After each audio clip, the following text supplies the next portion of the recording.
حسان بن ثابت يناديهم يوم الغدير نبيهم بخم، فأسمع بالرسول مناديا. اسمعوا يا سنة، اسمعوا يا شيعة، اسمعوا يا إخواننا ويا ما أحبائنا. في السند يا شيخ، وين السند يا شيخ؟ لا حول ولا قوة إلا بالله. شيخ معش قاطع لو سمحت.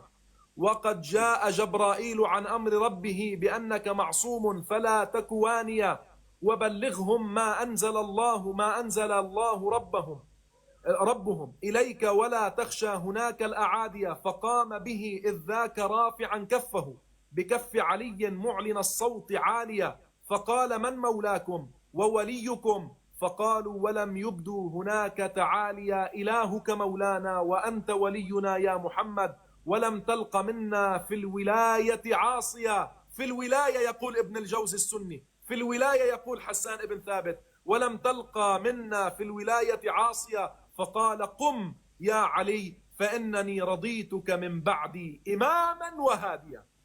هذا ابن الجوزي يا إخوان من كبار علماء السنة، يأتي ويقول هنالك الشعراء الكثر من الذين أشعروا نعم كتبوا الأشعار في اسأل ابن الجوزي عنه. هذا من كتاب ابن الجوزي. أنا نقلت لك ما يمكن أن أحتج به عليك. طيب، فإذا كثير من الشعراء، وإذا بدك تراجع بعد لأعطيك مصدر تراجع فيه إذا كنت طالب للحق أو أنت أو أحد من إخواننا أهل السنة. يا أخي اسمع، يا الله ارجع عيد الوقت لو سمحت. لا ما عدش الوقت، أنا طلبت بالسند عدت لك الجولة عشان السند أنت ما جبت. لو سمحت اسكت مشان ما نروح الوقت.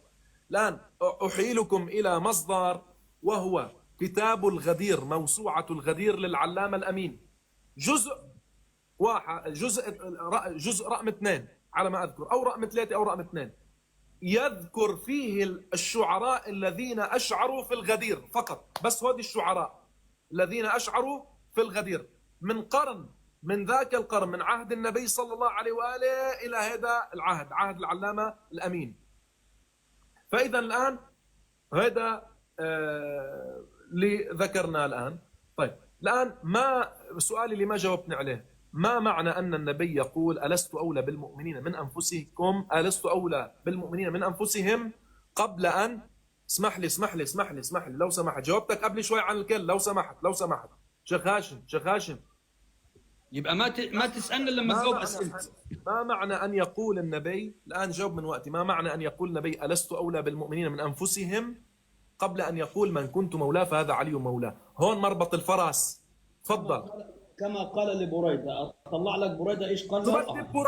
شو بدي ببريدة أنا؟ بريدة. ما أنت بتسألني ومش عايزني أجاوب كمان. أهو بريدة عن بريدة يا أخي، ما سألتك يا أخي، بتفهم؟ ما سألتكش عن بريدة، شو بدي ببريدة أنا عم بسألك النبي. أهو من كنت مولاه بريدة، أهو من كنت مولاه، شو بدك بريدة؟ أهو شو بدي ببريدة يا شيخ هاشم؟ ركز شيخ هاشم، كمل وقتك يا شيخ محمد، كمل وقتك. بدي ببريدة، ما سألتك عن بريدة. هذا مربط الفرس بالبحث كله. لأن إذا ما جاوبت أنت تكون المولى بمعنى الأولى. لماذا النبي يقول ألست أولى قبل أن يقول من كنت مولاه فهذا علي مولاه؟ تفضل، ما تقول لي أهو، شو بدي بأهو؟ لماذا قال النبي ألست أولى؟ تفضل. هل النبي قصد الحكم أصلا؟ إذا لم تجب الآن قل ما معنى لماذا النبي قال ألست أولى، يتضح لك الجواب. نعم قال النبي. وتثبت أنت الآن